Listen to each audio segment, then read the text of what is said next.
Hello मेरे ये friends, welcome back to study learner. तो यहाँ पे है फिजिक्स का सॉल्यूशन की आंसर की 2024 का पेपर जो 4 मार्च को हुआ था। यहाँ पे set number 2, set number 1 and 3 भी इसका सॉल्यूशन दे सकते हैं। सेट नंबर 1 एंड 3 वाला क्योंकि बहुत सारे क्वेश्चन मैच करते हैं। कोड नंबर है 5542। तो आराम से इसको देखिए। यहाँ पे आपका यहाँ पे सब कुछ दिया है जो भी आपके कैलकुलेशन से रिलेटेड चीज़ होती हैं। पहला का यहाँ पे आंसर हो जाएगा। यहाँ पे देखिए VP = 1/4 pi epsilon not Q/R में आपको पुट करना था। यहाँ पे जो वही डेटा दे के रखा था, इससे सॉल्यूशन निकाल लीजिएगा। फिर यहाँ पे क्वेश्चन नंबर 2 में दिया था, यहाँ पे ऑप्शन नंबर ए हो जाएगा।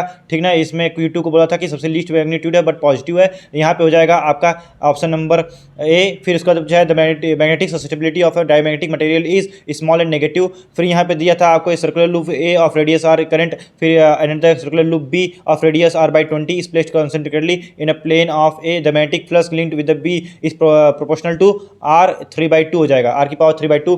फिर a particle of mass and charge q is moving with velocity vxi cap plus vy cap is subjected to magnetic field b naught i cap. It will move in circular path. अपने question solve किया होगा तो आपको पता होगा कि circular path में move करता है। ठीक, उसके बाद यहाँ पे आपका क्वेश्चन नंबर 6 हो जाएगा।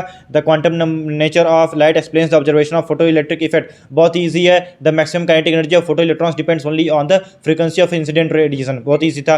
फिर the phase difference between the electric field E and the magnetic field be in an electromagnetic wave propagation along Z axis is 0।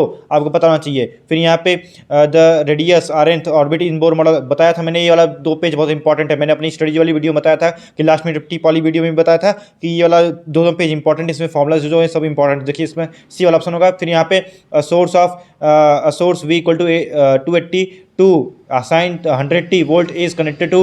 तो सबसे पहले आपको क्या करना था, सबसे पहले आपको ERMS निकालना था। ERMS निकाल के फिर आपको यहाँ पे XC भी निकालना था 1/ωc, है ना। ωc निकाल के फिर आपको पुट कर देनी थी वैल्यू, मतलब ERMS निकाल के अपॉन आपको कर देना चाहिए था, यहाँ पे XC रखना था। फिर आपका यहाँ पे आंसर निकल जाता है। ठीक है ना, आंसर यहाँ पे आया इसका 20 एम्पियर आया है। उसके बाद यहाँ galvanometer of resistance 100 ohm is converted into ammeter of range 0 to 1 ampere using a resistance of 0.1 ohm. The ammeter will show full scale deflection of a current about 0.1 ampere. ठीक, a Balmer series of hydrogen and as the wavelength of the spectral lines decreases they appear closer together and stronger in intensity. फिर यहाँ पे आपको जाएगा इस वाले question का answer हो जाएगा आपका सी वाला T = NT/2। ठीक, अब एसर्शन रीजन इसको अच्छे से पढ़ना चाहिए था आपको। अगर इसको बहुत बच्चे क्या करते हैं, इसको अच्छे से पढ़ते नहीं, गलत कर देते हैं। इसी में वो आंसर तो सही पढ़ते हैं, सब कुछ करते हैं, लेकिन यहाँ गलत पढ़ देते हैं। ठीक ना, यहाँ के ए की जगह बी कर देते हैं, बी की जगह ए कर देते हैं। तो देखिए यहाँ पे in interference and diffraction of light energy reduces in one region and producing a dark fringes, it increases in another region and produces a bright fringe. सही है।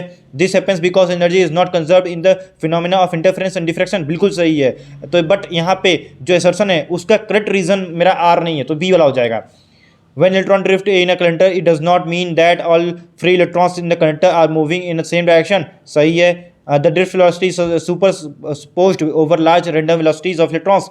सही है, मतलब ए भी सही है, आर भी सही है, और आर करेक्ट एक्सप्लेनेशन है ए का, तो ए हो जाएगा। फिर यहाँ पे electrons are ejected from the surface of zinc when it is irradiated by the yellow light। सही है। Energy associated with the photon of yellow light is more than the work function of zinc. गलत बात है, तो यहाँ पे सी वाला हो जाएगा।